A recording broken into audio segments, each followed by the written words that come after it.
Hey guys, and welcome to the Alabama Saltwater Fishing Report presented by Angelo DePaola, the Coastal Connection with eXp Realty. The first podcast to bring you the local inshore, offshore, and onshore fishing report, whether it's good, bad, or ugly. We have a great show lined up this week, but first, let's see who's making the show possible.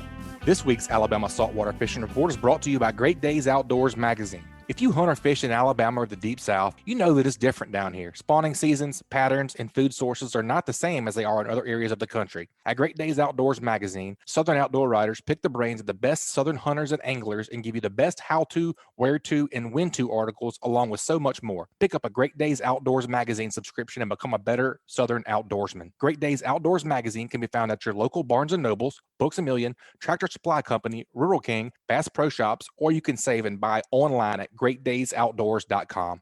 And also brought to you by Photonis Defense is proud to offer the PD Pro line of night vision systems. The PD Pro series is the world's smallest and lightest night vision goggles built around the Photonis 16mm filmless 4G image intensifier tubes and their hybrid filmless 18mm image intensifier tubes. The ultralight, ultra-compact night vision systems deliver cleanest image, best resolution, smallest, most transparent halo, and best overall performance and function of any night vision system available. The PD Pro line consists of the PD Pro M 16mm monocular, the PD Pro B 16mm binocular, and the PD Pro Q panoramic night vision system. Photonis Defense, masters of darkness. All right, folks, I'm your host, Butch Theory, and I'm joined today with my trusty co-host, as always, Joe Baya. How we doing today, Cap? Butch, we got a special show today, and there's a lot of new technology coming out in the world of fishing, period. But one of the most exciting things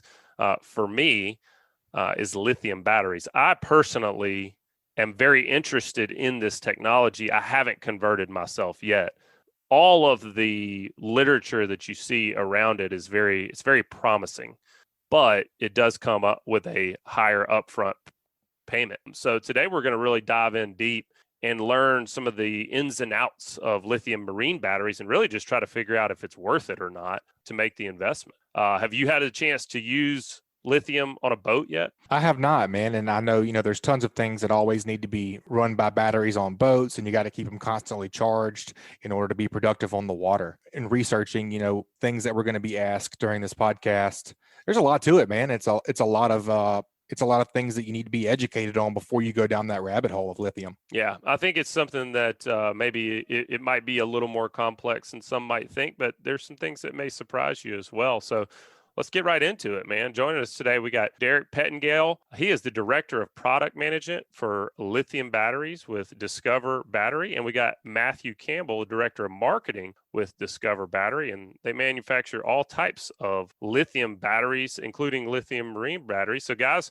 welcome to the show. We're going to be digging in today. But first, before we do that, tell us a little bit about Discover Battery, where you guys are headquartered, what areas you serve, what different kind of batteries you make. Thanks for having us on, by the way, Joe and Butch. Great to be here. Obviously, we've got an awful lot to say about lithium batteries and a lot of knowledge that we've built up over the years. And I would begin by saying, Discover Battery is a global manufacturer of batteries. We have 3 different manufacturing facilities in Asia where our batteries are produced, and we distribute batteries all over the world. Despite the fact that we're here to talk about lithium batteries today, the majority of our business is still in the lead acid world today. So, all of our history of manufacturing really started with lead acid.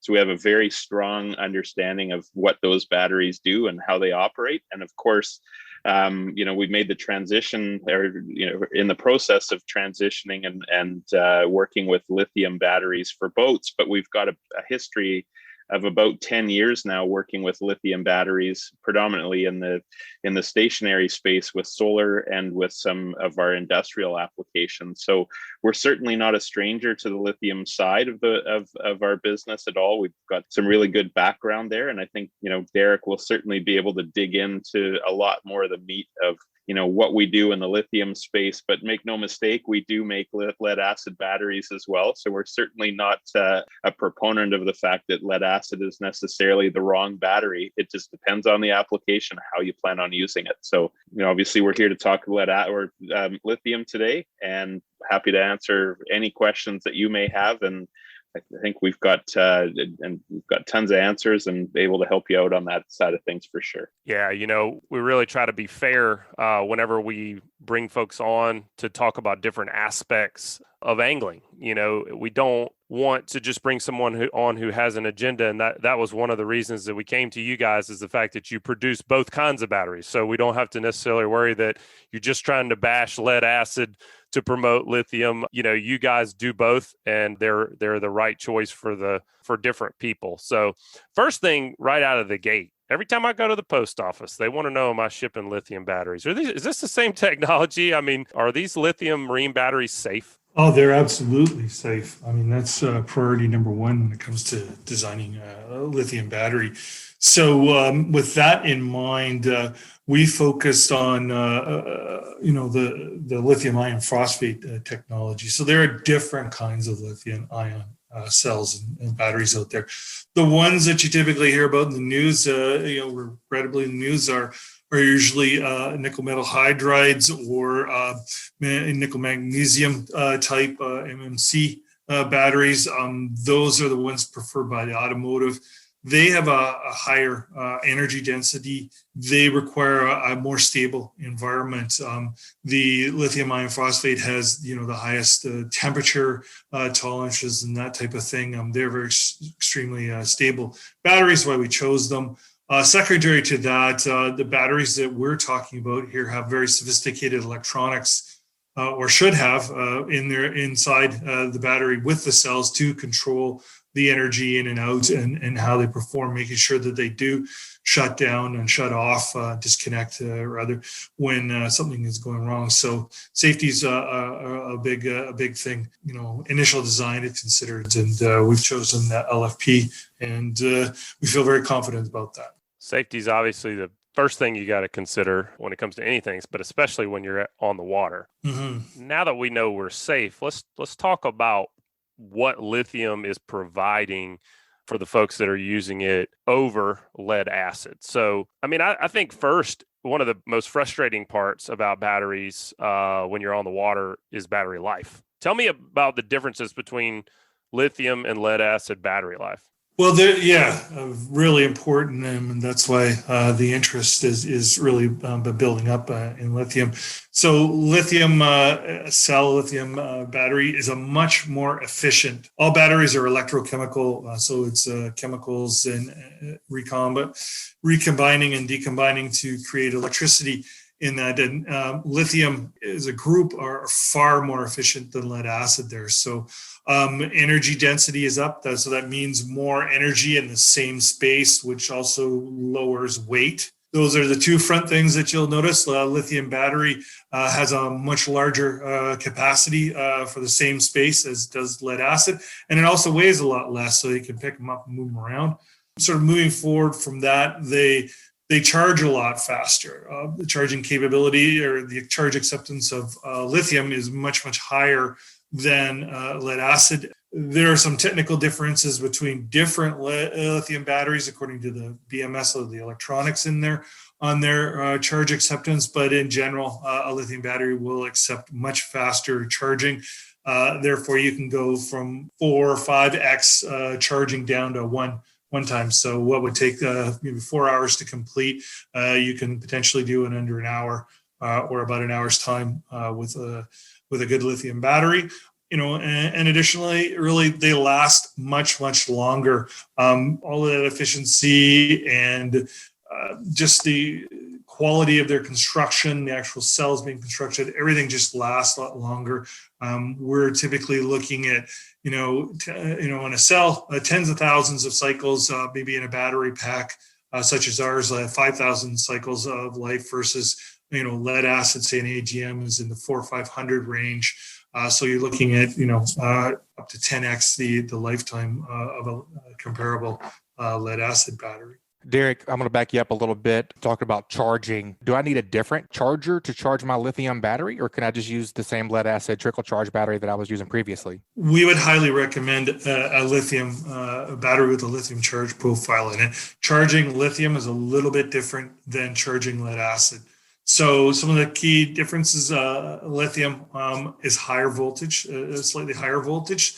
So you're going to need the charger to be up there just to get it to begin accepting charges. Like I said, the currents are usually much certainly higher because they can accept more and go faster, if you will. You're also looking at what we call basically a two-stage charge instead of the lead acid, which is what we call three-stage charge. So with lithium, there's a kind of bulk phase and absorption phase. There's really no need for float stage charging on a lithium battery. There may be some coverage of miscellaneous parasitic loads by the charger at that, but again, we're really kind of looking for a lithium profile, best thing possible. If it's not possible, one can use a lead acid charger that has a gel profile. Gel is close to lithium charge profile, but not exact, but close enough that it can be used for a while without causing issue with the battery. But long term, you should be looking at conversion to a charging device with lithium profile. What do I need to know with regards to basically running down a lithium battery? I've heard some different things out there that basically say you can run a lithium battery all the way to zero, whereas a lead acid battery doesn't necessarily offer that. Explain that science behind that a little bit. Sure. Well, it's relative to the the efficiencies and electrochemical nature of the battery, but for people that know lead acid and boating, typically the rule of thumb is 50%, and at which point your voltage is falling off and the battery's really struggling, so take it to 50% and then charge it back up. Whereas lithium, that voltage curve as it descends in capacity as it's being consumed and discharged remains very high until very near the end. So the voltage is very strong right through the discharge. So typically, most lithium batteries are marketed, with a 100% depth of discharge promised. They certainly can do that. Ours is marketed with 100% depth of discharge promise to it. But once you take it down to that level, it does need to be charged back up. Just like with lead, you take it down 50%, it really wants to be charged up. You don't leave a lead acid battery discharged. It's going to be damaged. Even with lithium ion, if you take it down above 90% depth of discharge, you're going to want to charge it up right away. The plus side is if you took a lithium to say 50% depth of discharge, it's not necessary to charge it up. Then it's it's fine working in partial state of charge until it gets down to that 90 plus depth of discharge. In which case, bring it back up, charge it again. Otherwise, you risk some damage to the cells. So, I'm just thinking about my own personal situation in many years of boat ownership, and that was storing a boat offsite, in a lot of cases in an area where I didn't have the ability to hook up a trickle charger. So I'm having to kind of get those batteries charged up, leave that boat there with the batteries not hooked up, which I know it's not ideal, but just for most people, that's a reality. And so I'm dealing with, in a lot of cases, maybe a year, 2 years before I'm having to go ahead and replace batteries again, because I'm not able to maintenance those batteries like I should be. And I think a lot of people are probably in that boat. Some people certainly have the ability to just plug that boat right in, leave it hooked up, but a lot of people not. So if I'm understanding you correctly, one of the main things lithium offers is it leaves the ability to just either leave that battery discharged or charged without any real consequence. Yeah, I think it's not a problem if you go on the weekend and you use it and get it down to 70% and put the boat back and come back tomorrow and start again without charging. That's not going to be of any consequence to a lithium battery. Fine on that. Storing them longer term. So if you want to take the boat out of water for winter, for us up here in the north, we winterize our boats and take the batteries out. In that sort of scenario, we'd recommend charge them up, put them in storage in a relatively cool condition, and they'll be good for 6 months or so before they need any attention. Probably longer than that, but certainly 6 months without any attention on them. It's just one of the benefits of the lithium chemistry is so much better at recombining and so much better at just longer life, much more efficient chemistry. That's definitely a big deal to me. The other big deal to me, I mean, I don't know about you, Butch, but I mean, whenever I get to the weekend, and I'm getting the boat ready to go, loading up coolers, fishing rods. I mean, the thing I really can't wait to do is to go put some distilled water in my batteries. Oh yeah. Super excited about that. So, I mean, obviously we don't have to do that with lithium, but is there any maintenance? No, there's nothing to do. I mean, we don't, you shouldn't be opening up the battery. There's nothing to go inside. There's no water to be added to them other than charging them. That's all you really have to do. Charge them and use them. They're pretty tough and robust on that. Yeah, if you charge them up before you store them, they're good for a long time in store. You kind of handle the science of it. Lead acid battery, lithium battery, 100% charge, 100% voltage. Lead acid battery, 50% charge. Lithium battery, 50% charge. Lithium's giving you 100% voltage. Lead acid is not. Put that in your words. Okay, so basically what's happening there, batteries, discharging. Lead typically has a high sloped discharge curve, so meaning the voltage falls off fairly steadily over the period as energy is being consumed. It's quite a bit different from lithium. Lithium is a much flatter curve, so you're getting higher voltage for a longer period of time as you discharge energy, giving you a flatter curve. That is really beneficial. Is it just gives more a bit more the power there, maintains power a bit longer. I think that'll help out with trolling motors and that kind of thing.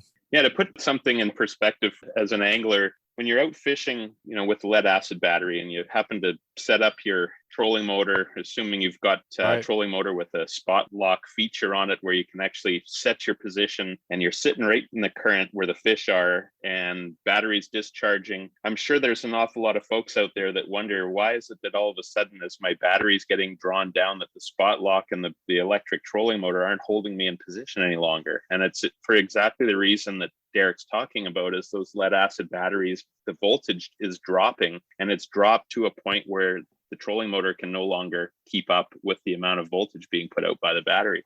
And that's the advantage of the lithium, is that spot lock and your lithium setup are actually going to provide the voltage that'll hold you in that position much longer, so that you can actually, using a fishing term, stay in the bite longer, right? Yeah. And actually catch those big fish that you're after. So lithium has a real advantage just from a performance perspective, just in holding you in position so that you can actually catch those fish over what you might find with a lead acid battery. I never knew that was what I was experiencing. I mean, Butch, earlier this year, I was doing some cobia fishing. We ran out and it was rough. And so we just decided we were going to hang at the pass, put the anchor feature on the trolling motor and just kind of sit in the tower and watch. We're taking, 4-foot chop. The trolling motor's really working hard to keep us in that position. And then at some point it just quit. It didn't quit running. And that was what was perplexing to me, is that the trolling motor didn't quit running. It just all of a sudden took us all way off to the east, and I'm like, why is the anchor feature not working? I thought I had an issue with the trolling motor. I did not realize I was actually having a battery issue. And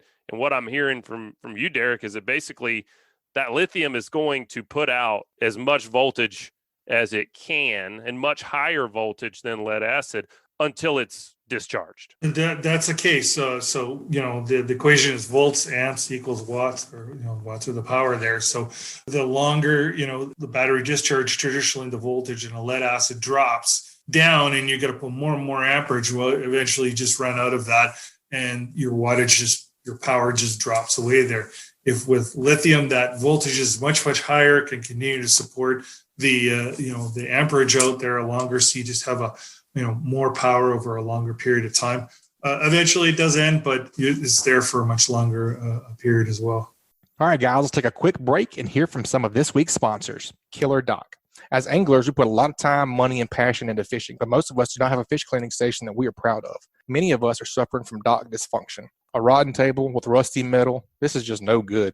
But the dock enhancement that we've all been waiting for is finally here. Killer Dock uses marine-grade aluminum to make fabulous fish cleaning tables and stunning canopies that will keep us out of the sun. Killer Dock combines durability, function, and design to uniquely upgrade your entire dock experience. Visit killerdock.com to see more. And also brought to you by Hilton's Offshore Charts. The days of heading out and blindly looking for good fishing areas are pretty much over. Don't waste time and money on fuel searching for fish. You need the most recent, highest resolution images to not only know where to go, but where not to go. The knowledge provided by today's technology is critical when planning an offshore fishing trip. Make the choice that professional captains all over the Gulf make and choose Hilton's Real-Time Navigator. The easy-to-use interface and excellent customer service will have you on the fish every time you go. Check them out at hiltonsoffshore.com. And also, y'all take a minute to check out some Fishing Chaos fishing tournaments coming up near you. For Alabama saltwater anglers, you'll want to check out these awesome tournaments. The Alabama Deep Sea Fishing Rodeo will take place on Dauphin Island, Alabama on July 16th through the 18th, 2021. The Alabama Deep Sea Fishing Rodeo's tickets will be available for purchase on the Fishing Chaos app starting this Sunday, June 20th, 2021. Also, the 39th annual Condi Cavaliers Fishing Rodeo will be held at Dauphin Island Marina on August 7th and 8th of 2021. Tickets will be available for purchase beginning June 20th, 2021 as well. The Mobile Rotary 31st Annual Tarpon Catch and Release Tournament tickets are already for sale as we speak, and that tournament will take place on August 7th, 2021 at the Dauphin Island Marina.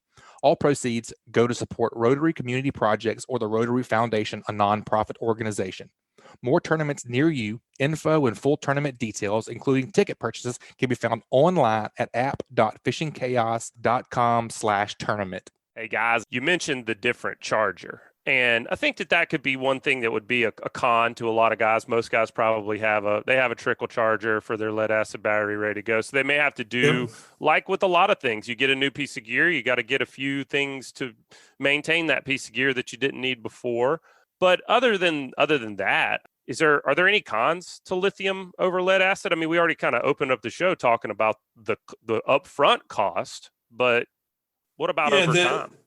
Over time, not so much on that. It really is about the upfront cost, and we could come back to that. But the other scenario with the charger, getting the right charging profile. So depending on the kind of boat that's involved in here, reconfiguring some of the charging system is a good thing to consider. So if you're doing this properly, you'll be wanting to get a lithium charger involved. If your battery battery system in the past has been charged off an alternator, there's some reconfiguration needed there to protect the alternator from being burnt out. Because lithium batteries are so efficient, they can really pull charge even at low RPM, and in which case your alternator is, the fan that's built into it isn't going to be sufficient for cooling. And there's the distinct possibility of overheating the alternator and causing that to burn out prematurely on that. So that's a kind of thing to be considering. So if you have a larger boat with a larger system, you're probably going to want some help having a look at that. Maybe have a DC-DC converter or a special regulator installed to help protect both the alternator from being pulled on too hard, and then also the batteries, make sure that they're not getting any spikes. One of the differences about lithium battery is it has electronics which are controlling it. So once it does reach a stage of temperature or current that's too high, it will disconnect itself. A lead acid battery will never do that. I mean, it's always connected, but lithium batteries, all of them out there, can disconnect themselves, and that can introduce fairly large spikes into a system. The energy has to go somewhere. So some consideration on larger boats for those type of systems is well worth the time to make sure your system is good. Once you get beyond that, we can talk about the cost of them and how that works out over time, which is quite favorable for lithium. One other thing to add to, and I think apropos to trolling and fishing in particular, is what most people have set up in their boat, particularly if they have a 36-volt trolling motor, is they'll put 3 batteries together. And I think another thing overlooked and certainly not thought of very often is, from a charging perspective, is you really, and our recommendation is to put in not just a lithium charger, but have a charger that has 3 different channels, so you can actually charge each of those batteries properly. Because one of the things that happens if you don't do that correctly is that the batteries can become unbalanced, and in which case the battery, because they're so smart in the battery management system, or the BMS, is they actually can shut down and cease to function properly. So and this is why we really recommend having a proper installation done. If you're going to invest in lithium, do it right, set it up properly, and really invest in the right equipment that's going to protect that investment in the batteries, because you're going to have them likely for the next 10 years plus on your boat. So set it up so that it's working correctly is our strong recommendation. Yeah. Matthew's really got onto something there for the trolling motor guys. Traditionally the 312 volts in series, if that's going to be addressed with a lithium battery, 312 volt lithiums in series, single channel charging isn't going to cut it there. You need a channel per battery, so to keep them balanced. Alternatively, there something that's maybe not considered and should be considered if you're going to be upgrading the charger. Consider getting a 36 volt lithium battery. They're not like lead batteries. They come in different voltages. You can buy 12, 24 volt, 36 volts, and in some cases 48 volts batteries as well. So you may want to consider putting 3 36 volt batteries in on a single channel 36, so 3 in parallel rather than 3 12s in series to get your system going. I mean, speaking of that, 3 lead acid batteries in the bow hatch of your boat is pretty dadgum heavy. It's adding a good bit of weight. So how much weight are we going to be dropping if we say do exactly what you say, Derek, and we drop from 312 volts lead acid down to 136 volt lithium or 312 volt lithiums? How much weight could we expect to shed? Yeah, about half just the starters. So battery volume to battery volume. If you take 100 amp lithium 12 volt and 100 amp lead, ours will weigh half the weight there. So you work with that. There are a variety of combinations you can get into and increase your weight savings potentially, but let's just figure on half. Right out of the gate. And you mentioned that install location there. It's really important to have a well-constructed battery for that type of application, and they take a bit of a pounding while you're moving under motor out to your location fishing. You want to go fast and hard. That's okay with our battery. If you go online and to our YouTube channel, you can see some teardown videos and see what it looks like inside.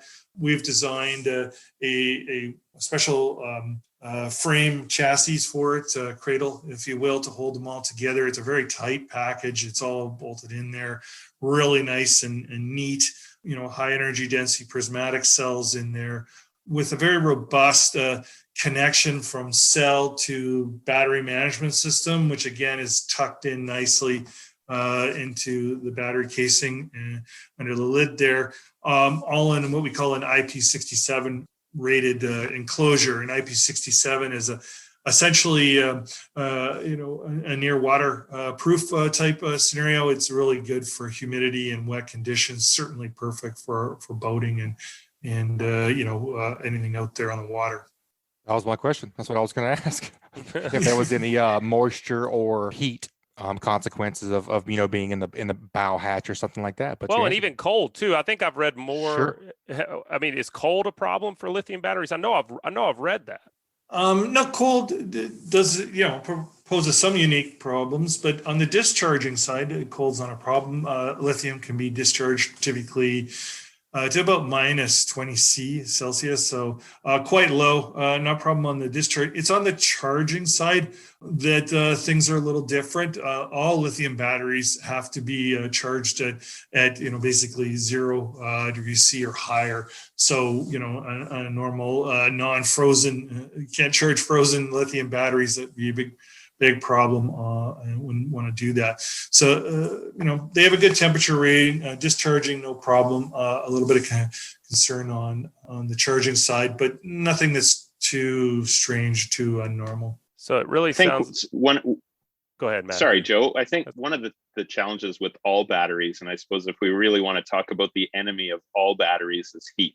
So it's always going to cause problems with anything. So with our lithium battery, it's been designed to cope with some of the heat that's put out by the battery management system in the cells by the discharge and charging. So there's, if you're able to see a picture of the battery at the very top, you'll see a silver plate, which is actually connected to a heat sink inside the battery. So it actually helps to cool that battery down a lot more efficiently.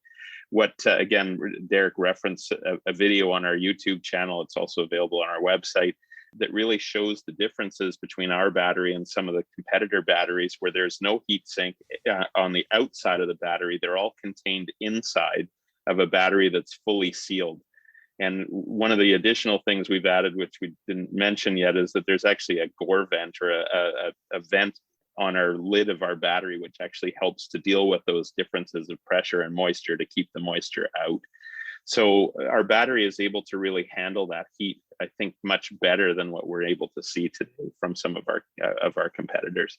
Yeah, it's good to see that you guys have identified the problems, but then gone ahead and done something about it. I mean, rather than sticking your head in the sand. So, it sounds like to me there's just about every performance category, lithium exceeds lead acid just from an actual use in the field. Am I wrong on that? Is there anywhere performance-wise that lead acid just said, that's better than lithium? Not really. The one area would probably be starting. Lithium is, there are lithium batteries out there designed and built for starting engines, cranking engines, but they require, extra technology in the hardware side and a little bit different setup. So right now they're, far and few between, and they cost a lot of money.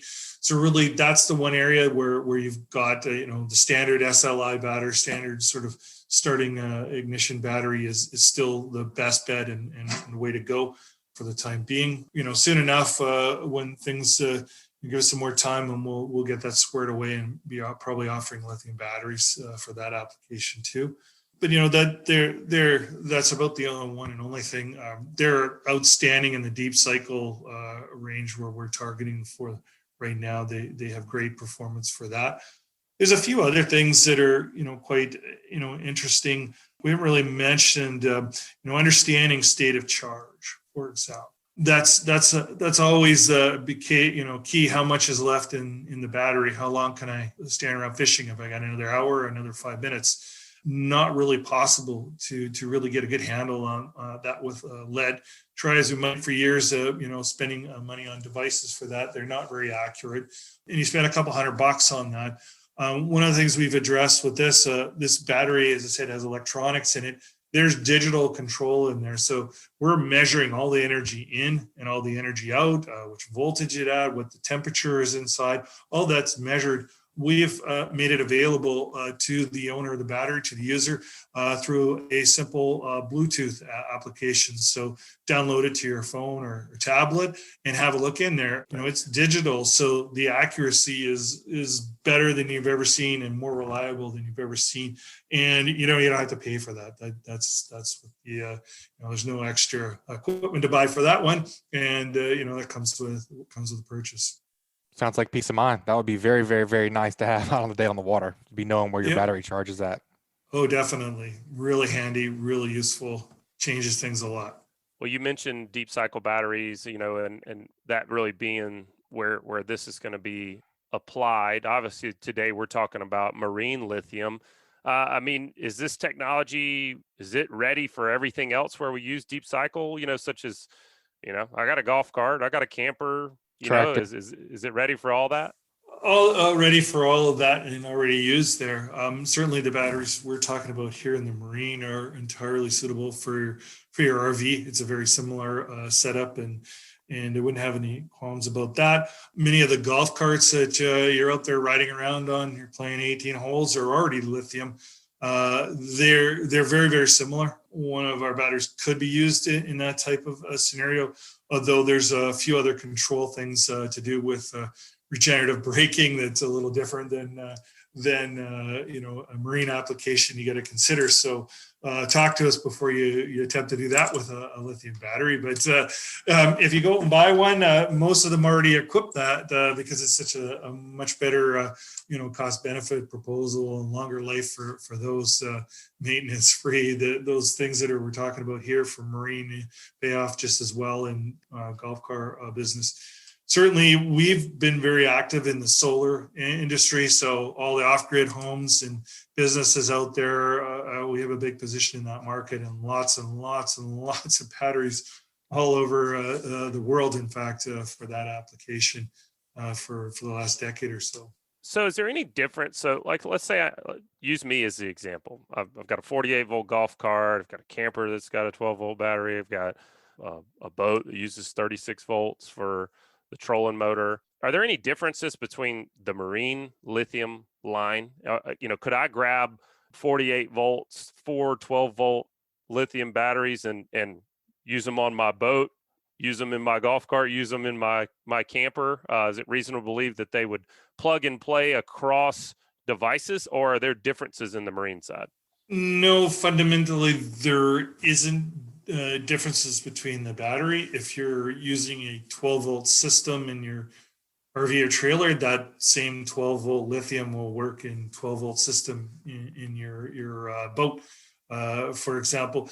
It's really on the charging side where things get a little bit different, and it's just they have different traditions. I don't know, that's not the right way of putting it, but different ways of accomplishing things. In our RV, you use an inverter charger, for example, pretty much charge everything. You go to a boat, it's pretty much always a charger, for example, more usage of alternator. So the setups are a little bit different. That's where things will deviate a bit, but the battery themselves will be the same, marine models, the same as the RV model. So the big change is going to be coming and setting up to be able to charge, like we mentioned earlier, making sure that your system is converted properly. And you talk about the battery life. I mean, that's one of the biggest pros to this. So break this down to me in terms of like, I don't know, like you will know these numbers. If I can charge my lead acid battery 100 times before I got to get a new one, how many times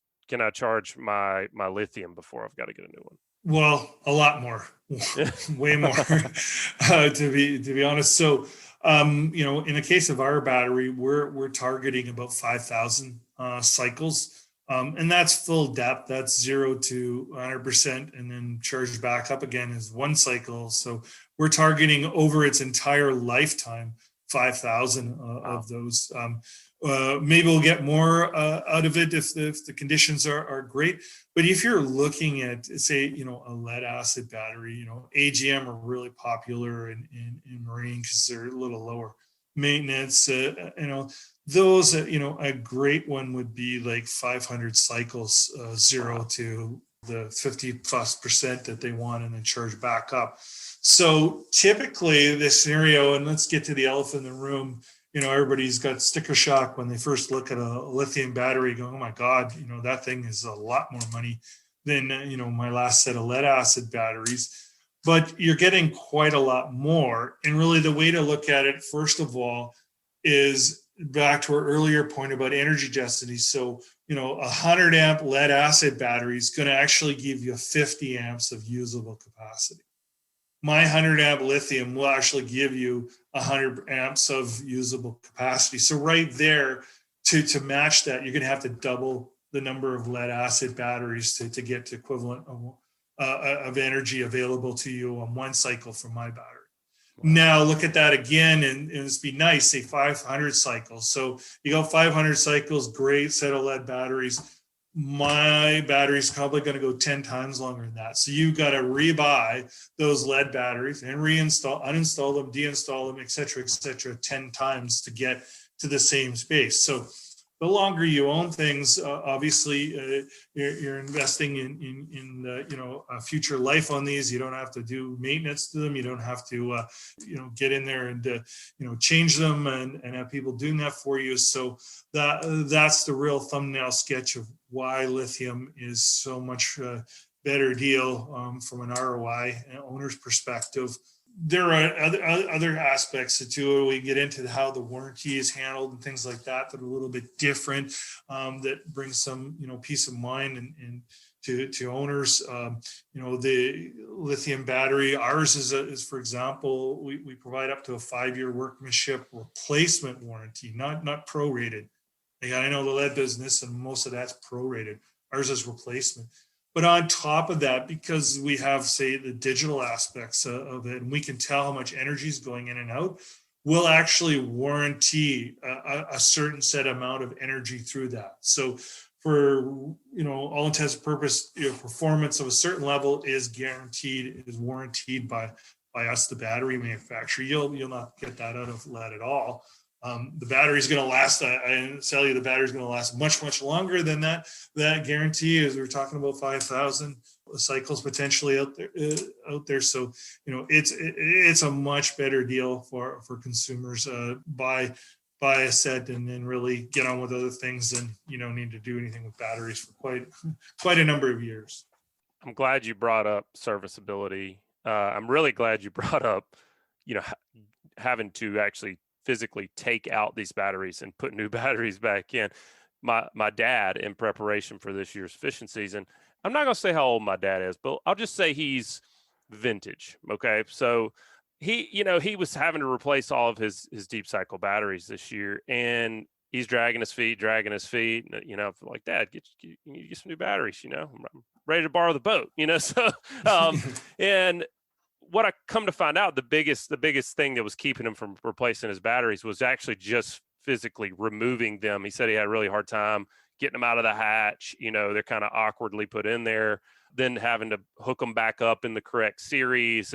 It was just one of those non-starter tasks for him. So the decrease in weight and the fact that you're not having to do it as often is a great thing, because that just means less service. But what about service? So you're talking about your warranty. Do lithium batteries have problems? And once somebody's invested this amount of money, what happens if that problem takes place? Because can they just run down to the store and grab another one? How quickly could they get it back? And take me through what happens, problems that happen, and what you would do when those problems happen. Yeah. So say there's not something seemingly right about your battery. The first thing is to go to that Bluetooth app that I mentioned. So try and ping it. If you can't get it to come up, well, then probably is something to investigate on there. But even when it does come up, there's a small diagnostic report in that can be emailed to your technician for help diagnosing on that. One of the things, typically the most vulnerable part in the lithium battery is the BMS in there. It's the electronics board in there. So, if there's a spike or some, surge in voltage in the system for a variety of reasons, that's likely the piece that would take the hit. So to protect that, we've built into each and every battery an external fuse.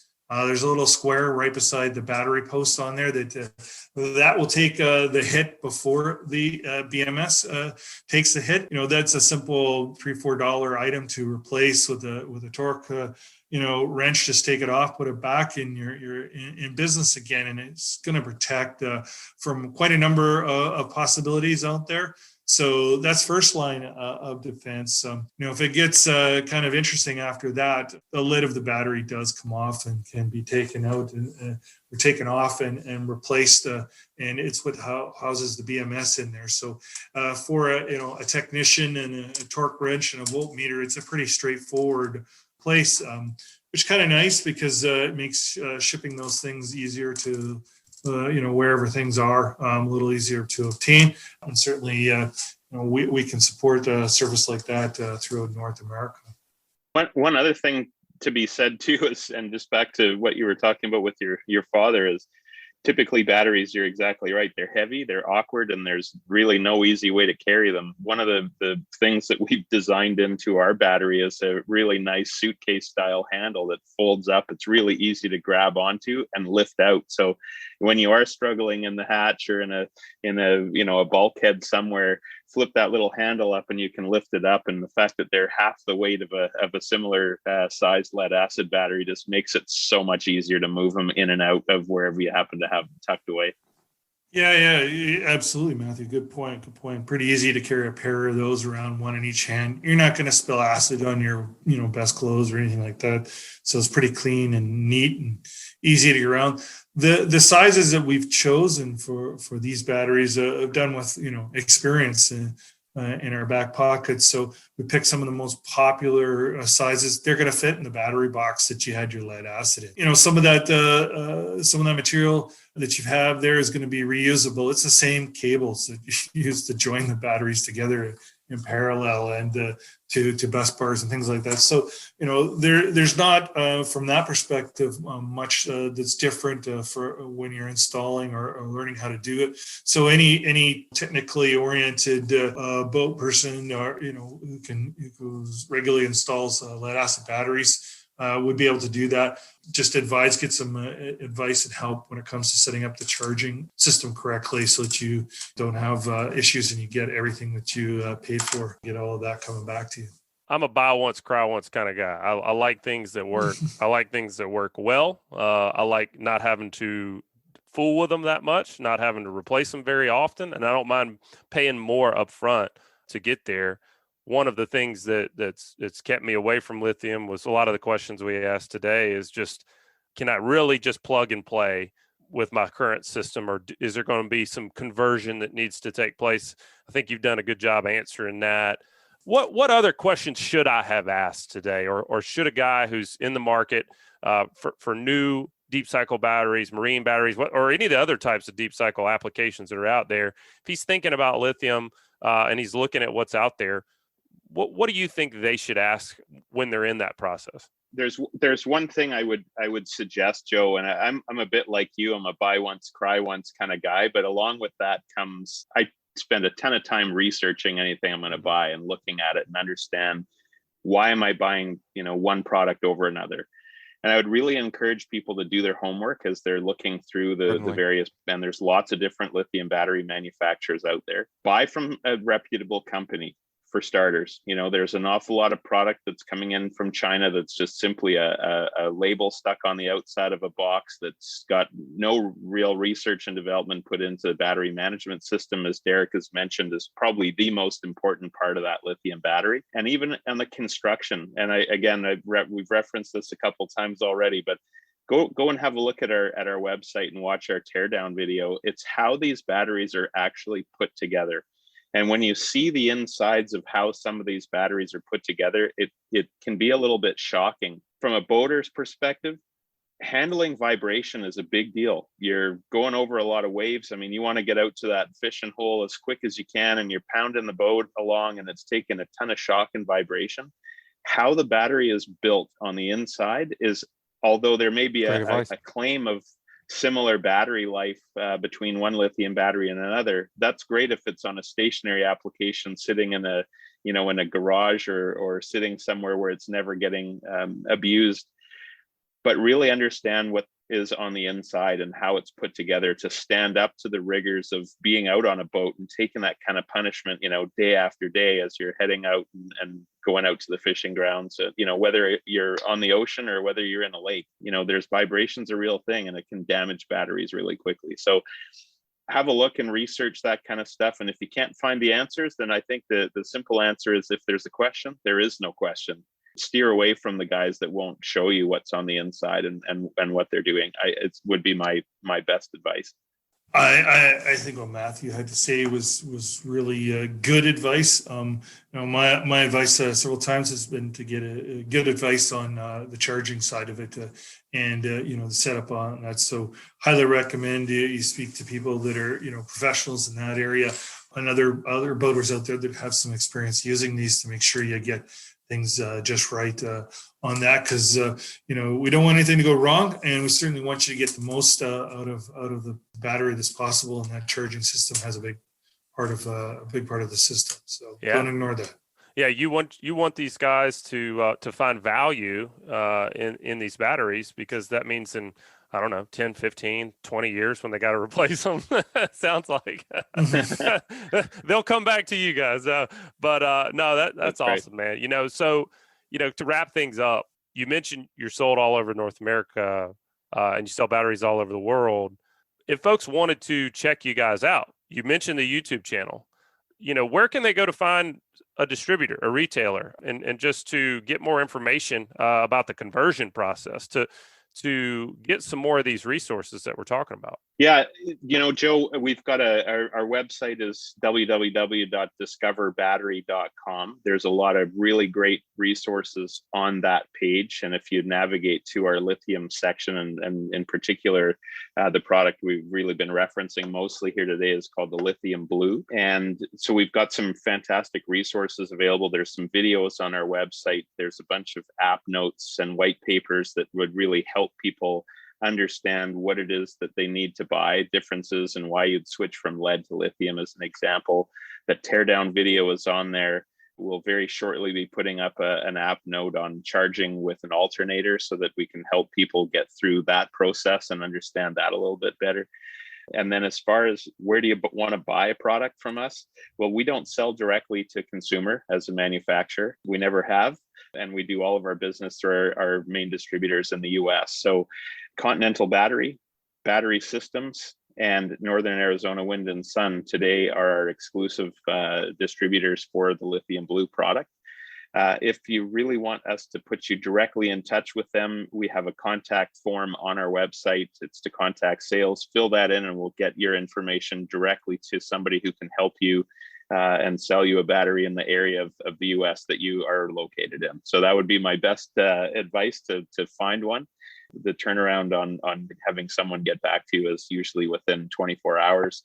Unless it's over a weekend. I know our guys like to head out and fish as well. So you might find if you send a note on a Friday night, you might not get a response back till sometime Monday, but our guys are really terrific at getting back to you, and we'll be able to not only hook you up with one of our lithium batteries, but also be able to recommend which one of the different lithium blue batteries is the right battery for your specific application.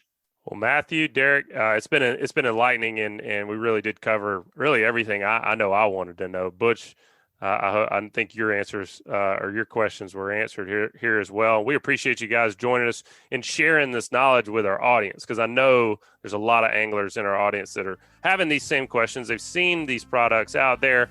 They're just not quite ready to take the plunge, and it sounds like a really exciting technology that's going to make being on the water a lot more fun, a lot less frustrating. And so thank you guys for joining us. Thank you, Joe. Thank you, Butch. All right, guys, that's going to wrap it up this week, folks. You guys please subscribe, rate, and review wherever you listen to podcasts. If you'd like us to email you the podcast each week, just text the word fishing to 314-665-1767. Again, just text the word fishing to 314-665-1767 and subscribe to our email list, and we'll send you the new show each week. This week's Alabama Saltwater Fishing Report was brought to you by Sam's Stop and Shop is your one-stop shop located at 27122 Canal Road in Orange Beach, Alabama. Sam's has a little bit of everything, including a deli, inshore, offshore, and surf fishing tackle. They also have bait, clothing, groceries, name brand sunglasses, and so much more. Stop by and shop or call them at 251-981-4245 today. This week's Saltwater Fishing Report is brought to you by Angelo, DePaola, the Coastal Connection with EXP Realty, your boating and beach property specialist. Check me out on Facebook at Angelo DePaola Realtor, the Coastal Connection, or call me direct at 850-287-3440. And also brought to you by SunSouth. For quality John Deere equipment affordably priced, visit your neighbors at SunSouth. Visit your local SunSouth and check them out on the web at www.sunsouth.com. And also brought to you by Bucks Island. They have new pontoon boats, bass boats, bow riders, and aluminum boats for sale. They provide boat service on all kinds of boats, even if they weren't purchased from Bucks. Visit them at 4500 Highway 77 in Southside, Alabama, or give them a call at 256-442-2588. Also brought to you by Advanced Transmission in Spanish Fort. Give the professionals a call who have been trusted on the Gulf Coast for over 25 years at 251-626-6061, or check them out online at www.advanced-transmission.com. And also Daycool Heating and Air, pros pros at Daycool have been servicing Mobile and Baldwin counties for over a decade. Contact them at 251-633-5121 or check them out online at www.daycoolair.com. They are license number AL07028. And also brought to you by the Alabama Marine Resources Division. The Alabama Marine Resources Division reminds all recreational anglers that gray triggerfish, greater amberjack, or red snapper must be reported through Snapper Check prior to landing the fish in Alabama. For more information about Snapper Check, please visit outdooralabama.com. And also brought to you by Test Calibration. Test Calibration is your source for sales and service of diesel turbochargers and fuel injection systems since 1976. Contact them at 800-822-0057 or visit them online at testcalibratindieselandturbo.com.